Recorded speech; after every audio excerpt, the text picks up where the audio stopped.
Hey fellas, what's going on? And welcome to the June 2021 coaching for Proverbs XXX Club. Appreciate you guys tuning in tonight at the end of June. And as always, before we kick things off and get started and jump in, make sure you have a Bible. Make sure you have something to write with, something to write on, whether you're doing notes digitally or you're going to go old-fashioned and use a paper Bible and take some old-fashioned notes. No matter which way you do it, it's always important. I want you to remember every single time we do this, the coaching, it's not just biblical instruction, but it's practical instruction. So like we always do, we have the practical and tactical section. So there will be things for you to think through, work through, whether it's homework or just things to remember. I never listen to preaching, teaching, even podcasts without having an opportunity to write things down. One of the great things about technology is we have a lot of ways to capture information, a lot of ways to remind ourselves of things that are important. You do what works for you, whether it's writing notes. If I'm somewhere and I don't have anything to write with, what I do is I simply send myself a text message, important things throughout the day or things that I have to remember to write down in my planner. I've got an old-fashioned planner that everything goes in, important notes, and I like to work through those things. I'm a list maker, a note taker. I've got several. I've got a small one, field notes that always stays in my Bible. Take notes there, but it's just a practical thing that you can do. I've been doing it for the overwhelming majority of my life. I remember when I was in elementary school, I would write things down on my Palm, had my original Palm Pilot, but technology has afforded us a lot better ways to keep notes and store information that's important. So just a quick tidbit as we jump in this month. Mark chapter 10, verses 46 through 52 is where we're going to be for our coaching this month.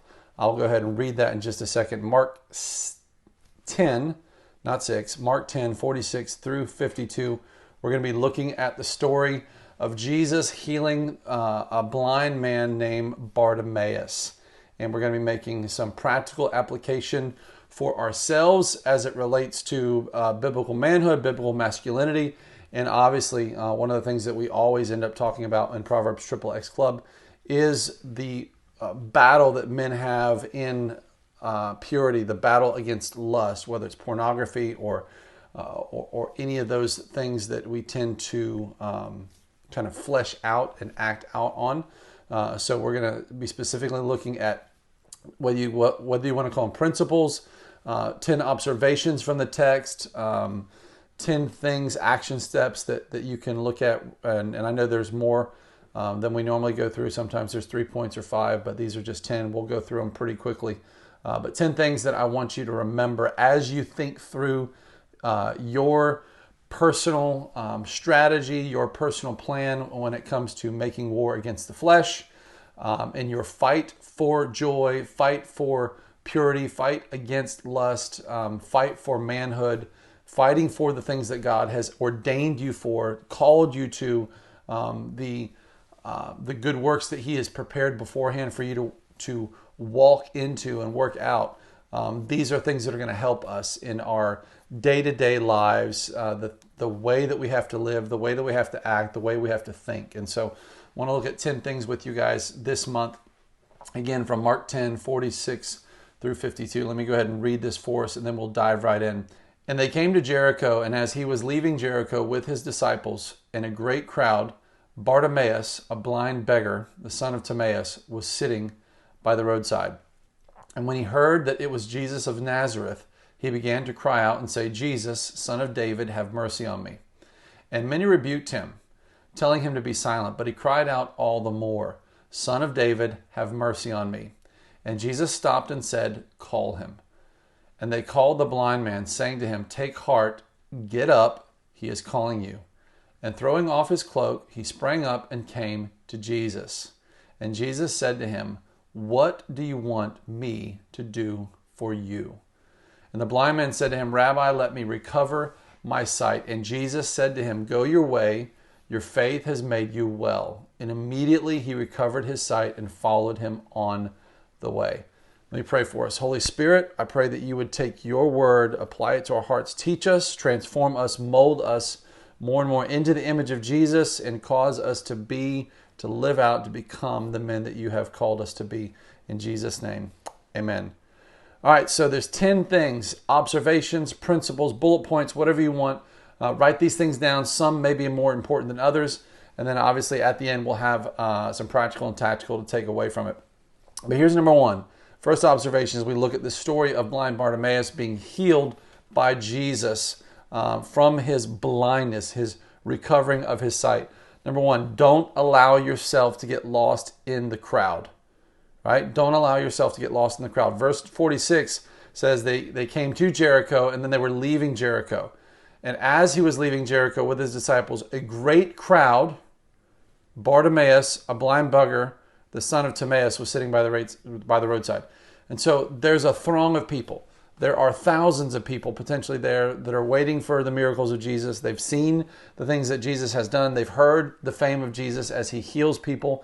As was his custom, he would go into towns and villages and cities and he would heal everybody. And so you have this great crowd of people that are there to see something, maybe hear from Jesus, maybe to get some bread from a multiplication of loaves and fishes. For whatever reason, there's a multitude of people. And in the multitude, we have blind Bartimaeus. So as you and I battle the things we battle, we are one of many.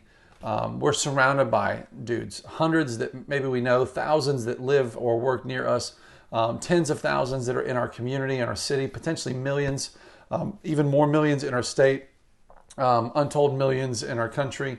And as men, we all have a struggle. 70% of men everywhere are using porn regularly.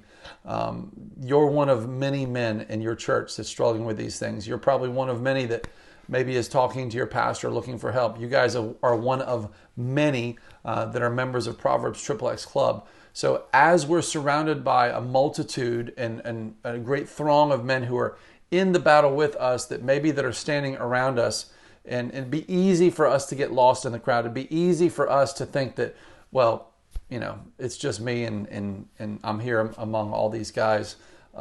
So my needs maybe aren't important, or maybe I won't do anything today.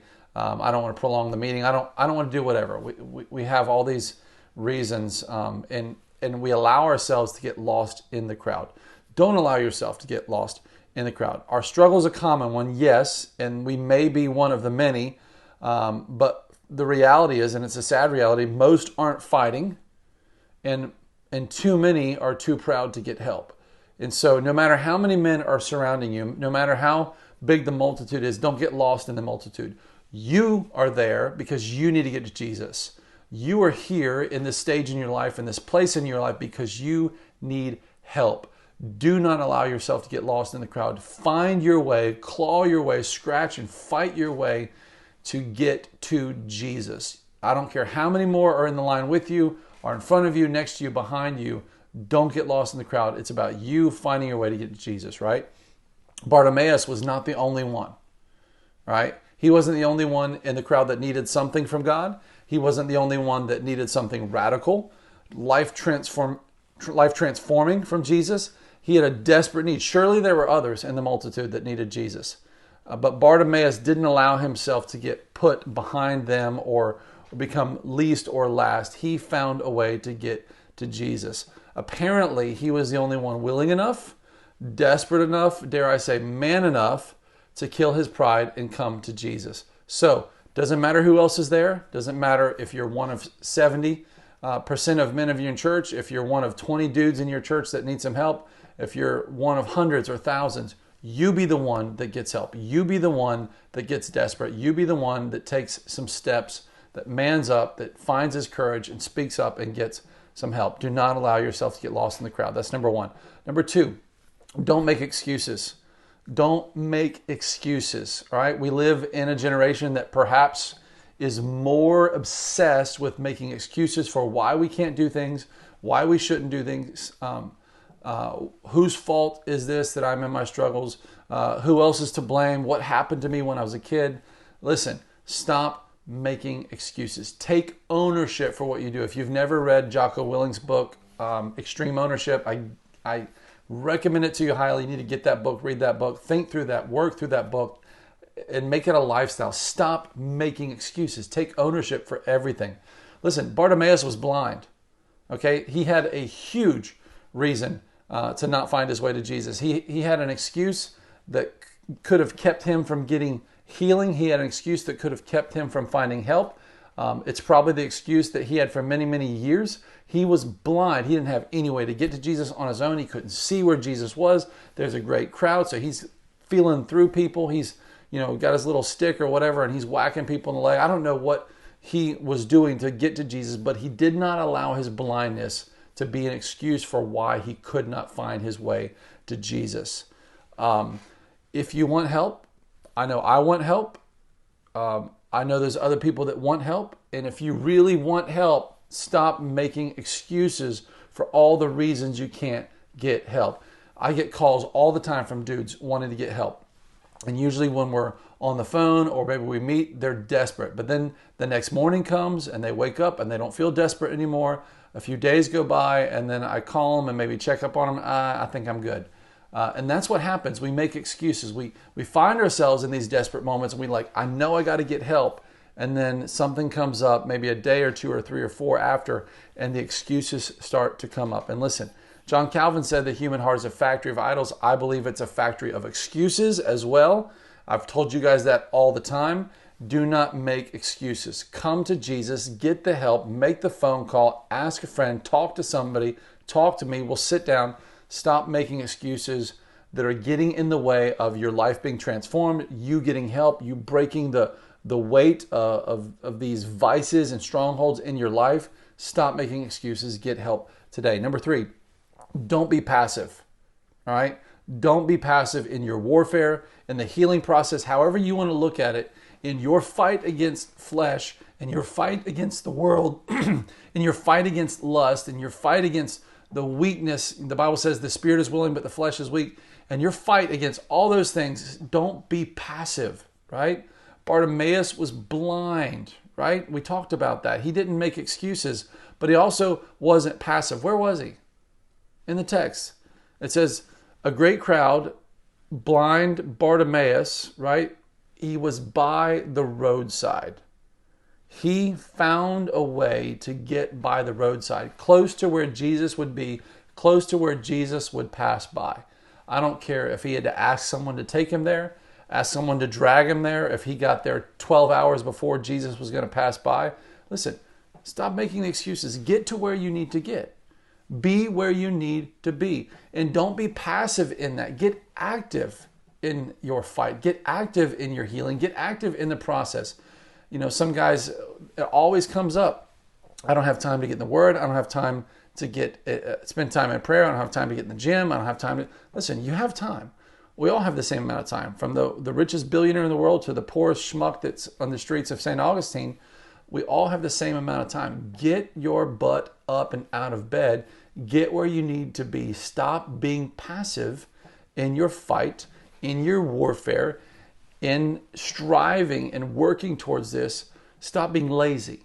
That's another way to think of it. Get active. Do something. There are tons of practical things that you and I can be, could be, should be doing each and every day, each and every week, each and every month that are going to help us build a process, build a strategy, build a plan as we fight temptations, as we fight lust, as we fight the weakness, the laziness, the passivity in being men, Christian men, godly men, biblical men.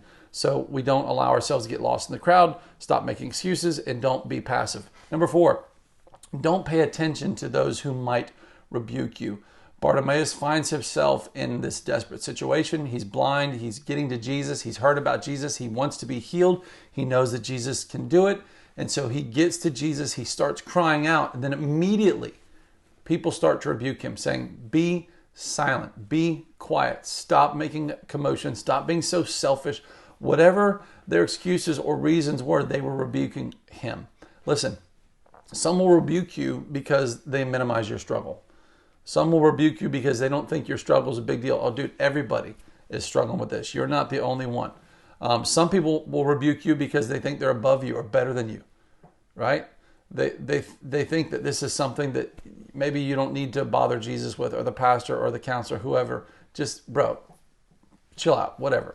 Some people might rebuke you or despise you, your struggle, your weakness. They'll look down on you because of the things you're battling. Listen, in a lot of places and with a lot of people, pornography is very much looked down upon. Struggling with lust is looked down upon. Some of you guys have seen that in your past relationships, or maybe your current relationship, even having conversations with your wife. These are things that people tend to despise. There's a lot of shame involved, and that keeps a lot of guys from getting help because they're ashamed of their actions. They're ashamed of what they've done. They're afraid of what people are going to think about them when they find out that they have certain struggles. Whatever the hate is, or wherever it's coming from, whatever people are saying, however they're rebuking you, you have to ignore it. Do not pay attention to the rebuke that's coming towards you as you're pressing your way toward Jesus, as you're looking for healing, as you're looking for help.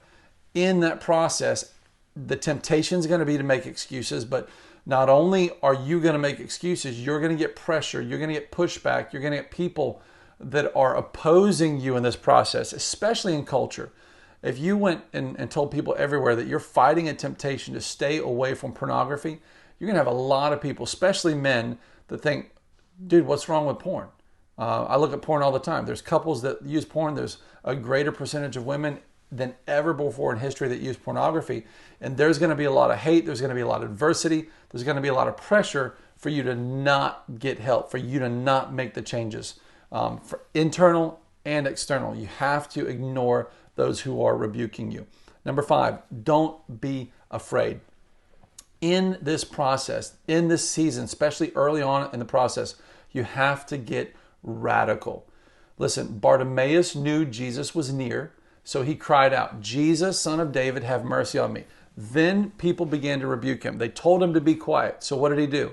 He cried out all the more. The text says when they rebuked him, he cried out all the more. When the pressure comes to be quiet, whether it's internal or external, whether you're making excuses or people are pressuring you from the outside, you have to get even more radical in your approach, more radical in your strategy, more radical in your planning, more radical in the action steps you're taking to fight temptation. You have to be radical. Don't be afraid to pay the price. Don't be afraid to break off friendships, to find a new way to work, to not go to certain places, to cancel your cell phone, to get an old phone, whatever it is. Don't be afraid to do what's necessary to fight and win your battles.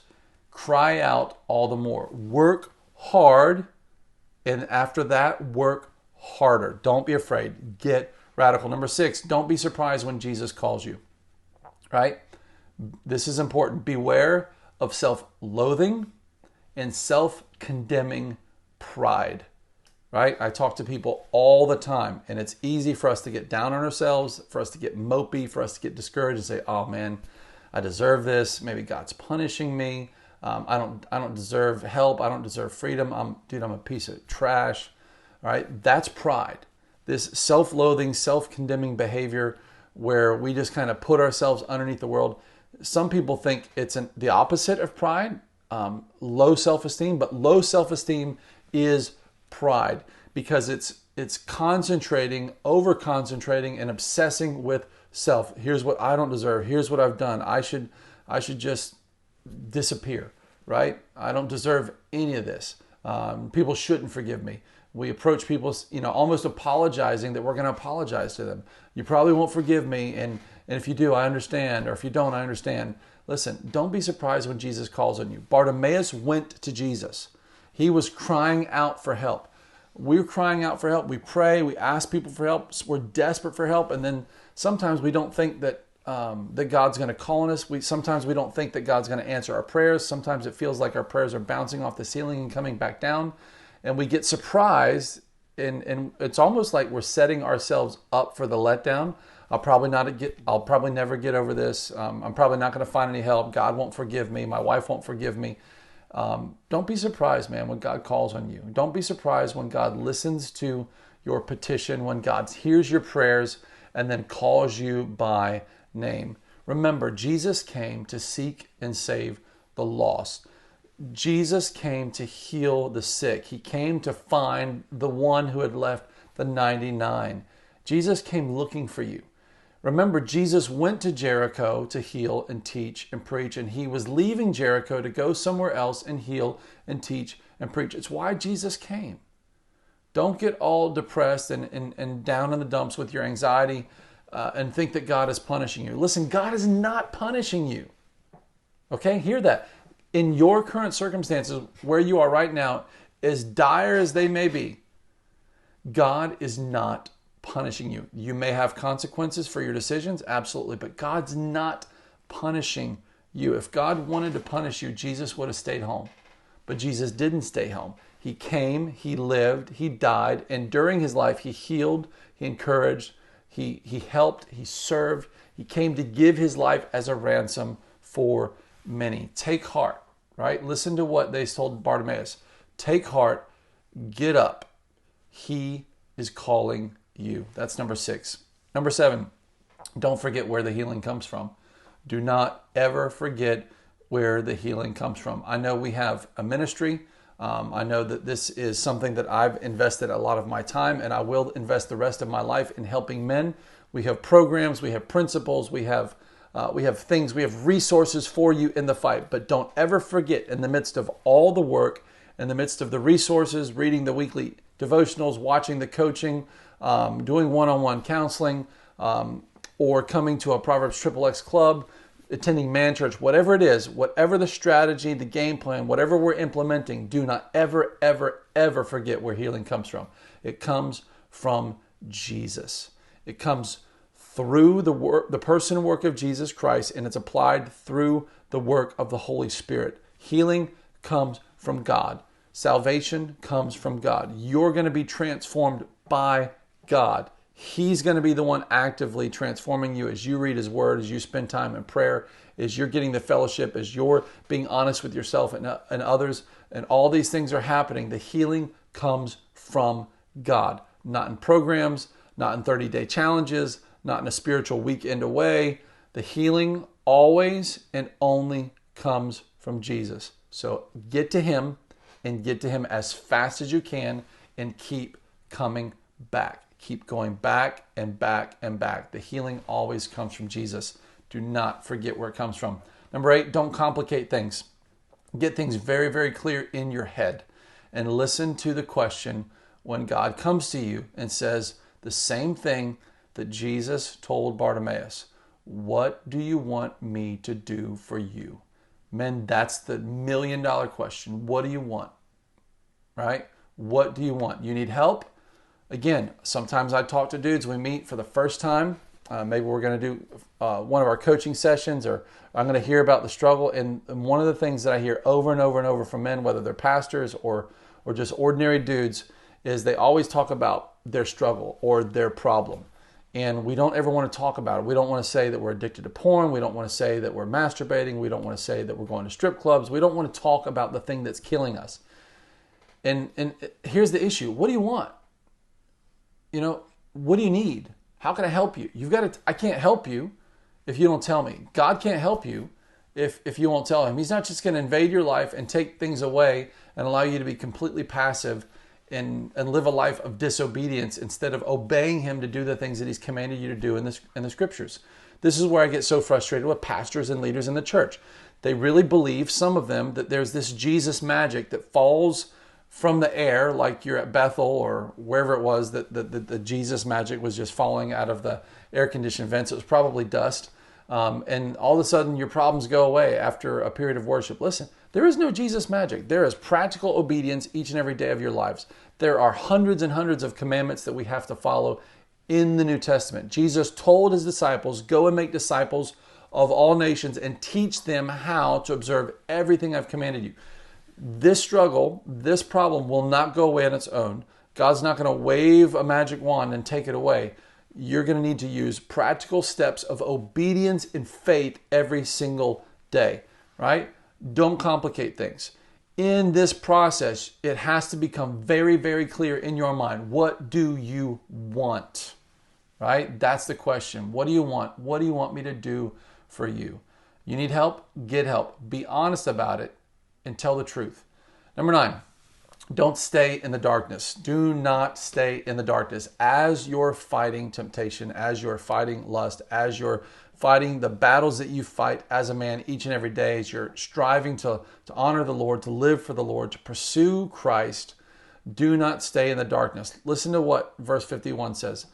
He says, Rabbi, let me recover my sight.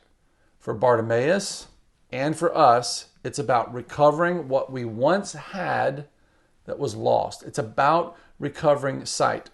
During the healing process, as we're recovering, we have to, at some point, stop doing the things that caused the blindness in the first place. As we take steps toward healing, it cannot be 2 steps forward, 1 step back, or 1 step forward, 2 steps back. If you have a problem with alcohol, at some point you have to stop drinking. If you have a problem with porn, at some point you got to stop looking at it. If you have a problem going to strip clubs, at some point you have to stop going to strip clubs. If you have a problem masturbating, at some point you have to stop having sex with yourself. All these things work for me too. I have to fight these things just like you have to fight these things. Again, there's no magic wand that waved it out of my life. It's practical obedience in all these areas each and every day. But in my process to be healed from these things and to get these things out of my life, I have to stop going back to them as a source for healing. I have to stop going to porn as my fix. I have to figure out what kind of moments are making me want to go towards that. What kind of emotions am I battling? What kind of feelings am I using pornography to medicate? We have to stop going back in the process of finding healing. As we're living these things and working them out, I can't keep going back to a well that's feeding me poison. Listen to Matthew 6:22 and 23. The eye is the lamp of the body. So if your eye is healthy, your whole body will be full of light. But if your eye is bad, your whole body will be full of darkness. If the light then that is in you is darkness, how great is that darkness? Right? Most of us, guys, we get into trouble because of what we've seen. We get into trouble because of our eyes. We're triggered by things. And it's not just the pornography. It's the movies we watch, the TV we watch. It's where we live, where we go, what we see each and every day. Some of that you'll never be able to take out. Some of that you'll never be able to keep from seeing. I'm not saying you can't ever go to the beach or go to the pool. You might want to have some wisdom and decide when to go to the beach or when to go to the pool. But you have to be careful what you're watching, what you're putting in. But at some point, stop filling your mind with more stuff. If you're like me, and you probably are, I've got tens of thousands of images in my mind that I may never erase. And I may never get them fully out. But what I don't do in the process of pursuing Christ in this way is stop filling it with new images. Stop filling it with new thoughts. Stop filling it with new memories. Stop filling it with new temptations. I have to stop. I have to get rid of the darkness. I can't stay in the darkness as I'm walking toward the light, as I'm walking in the light. That's number 9. And then number 10, and the last thing we'll talk about this month in our coaching is this. Don't forget where you're going and why you're here. In your battle, as you're pursuing Jesus, as you're fighting, making war every single day, don't forget where you're going and why you're here. It's not just about recovery of sight, right? It wasn't for Bartimaeus. It wasn't just, I want to see again so I can lay around and do nothing. I want to see again. Why? Why was it important for him to recover his sight? What did he want to do? What did he need to do? What was sight for? So if God came and did the thing that you ask, if he comes and said, what do you want me to do for you? And you say X, whatever it is, and he says yes and gives you that, what are you going to do with it? What are you going to do with your healing? What are you going to do with your freedom? What are you going to do with your faith? What are you going to do with your life? Right? Some of you, maybe you lost your marriage. Some of you, maybe you lost a relationship. Some of you, maybe your marriage is on the brinks. Okay? What are you going to do when you find healing? Are you going to go back to being the passive and lazy dude that you were before that got into this mess? Or are you going to live life differently? Don't forget where you're going and why you're here. It's not about recovering and healing for itself, but it's so that, right? So that we may follow Jesus. Listen to what the last verse says. Verse 52, Jesus said to him, go your way, your faith has made you well. And immediately he recovered his sight and followed him on the way. Bartimaeus was healed. Bartimaeus got his sight back and then used that sight to follow Jesus, to pursue Christ, to live and be the man that God had made him to be and called him to be. So here's the issue. We're pursuing Jesus. We're fighting. We're making war. We're taking steps. We're making strides. All these other things that we talked about, these 9 other things, they're important. But get the healing, get the freedom, and then use that healing, use that freedom to become the man that God has called you to be. Exercise dominion. Lead. Lead in your home. Lead in your family. Lead in your church. Lead in your sphere of influence. Lead at your job. Lead everywhere. Be an example and preach to yourself. Preach the gospel. Share the good news. Love, serve, give. All those things. That's the why.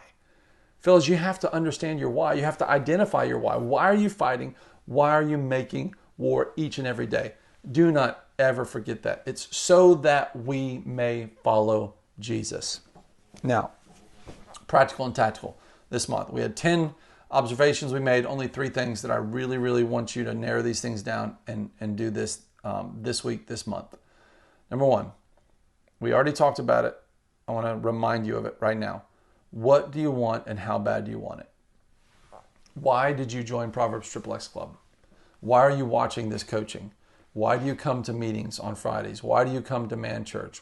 What is it about the brotherhood and the camaraderie and the friendship? What do you want and how bad do you want it? Okay? Identify that, write that down. Make sure it's clear. Write it down tonight. Think about it, write it down. What do you want? Stop making excuses. Go get it.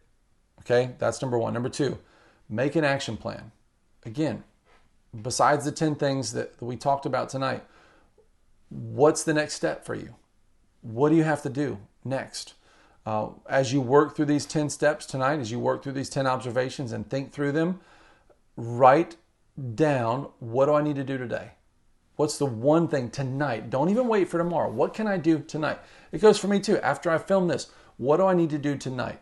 What happened today? What happened yesterday? What's been happening for the last 2 months, 2 years, 2 decades? What can't happen again? Write it down. Make an action plan. Work through it. What do I need to do today, this week, next month? Who do I need to call? Who do I need to invite into this process? Who do I need help from? Who's going to be there looking at me in the eyes when I have to make that difficult phone call? I have a difficult conversation. Again, it's not about accountability. It's not about people chasing me and pursuing me and asking me tough questions. But am I man enough and honest enough to tell the truth and look at somebody in the eyes and get some help on these things? So write that action plan out. Who are you going to talk to? What are you going to do next? And number 3, where are you going? Right? This goes back to the last thing we talked about. Where are you going? What's the goal? What's the dream?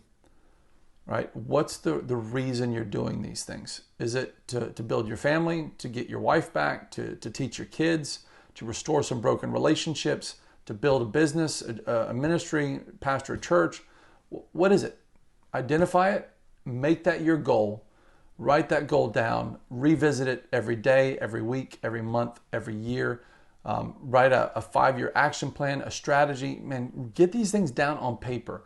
Work towards them. Get motivated, get obsessed, and get to work.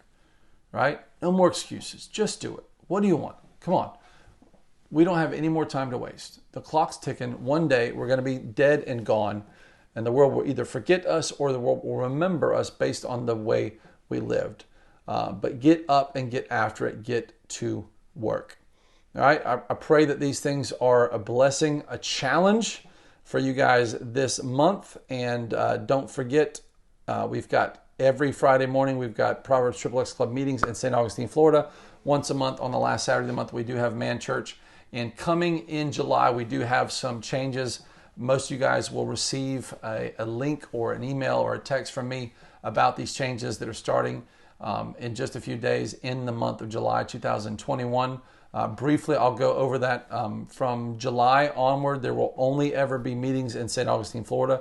There won't be any meetings, at least for the time coming, in Clay County and Green Cove Springs or anywhere in Duval County in Jacksonville. All the meetings will be either in person in St. Augustine, or they'll be online. And so online meetings are coming soon. For those of you who are not local to Northeast Florida, or maybe not local enough to get to weekly in-person meetings or monthly in-person meetings, we will be having virtual meetings online. So stay tuned for that. Those are some things that you'll be able to find on our website very, very soon. And then also we're using a new platform starting in July. Some of you guys, actually all of you before now, have joined Proverbs XXX Club through the means of PayPal. Starting July 1st, all of those PayPal accounts and subscriptions will be canceled. So the only way you'll be able to still be a member of Proverbs XXX Club is you can go to our website starting July 1st and click join, and you can go in through our new membership portal, which is all hosted by Patreon. So when you get to our website, you can click join. That'll take you to our Patreon page, and you'll have 3 membership levels that you can join at. The information's all there. But basically there's the first membership's $5 a month. If you just want the weekly emails delivered to you, it's $5 a month. $10 a month gets you the weekly emails and the coaching videos once a month. And then obviously the $30 a month membership level gets you the emails, the devotionals, the coaching video every month, and it gets you all the in-person live meetings, whether it's online or in person. So those are the 3 membership levels we have. It's all going to be on Patreon. All that's already active and live on our website. So anyone who's joining starting July 1st can join that way. Everyone else who's already a member, you'll hear from me. I'll send you some information. So don't worry about that. So you can start getting signed up July 1st. For those of you that maybe are too far, maybe that you were coming to some of the Green Cove meetings. Actually, most of you stopped coming to Green Cove meetings. That's why we're not having meetings in Green Cove, is because they just weren't very well attended. You can still come to meetings in person in St. Augustine, or you can join those meetings online starting July 1st.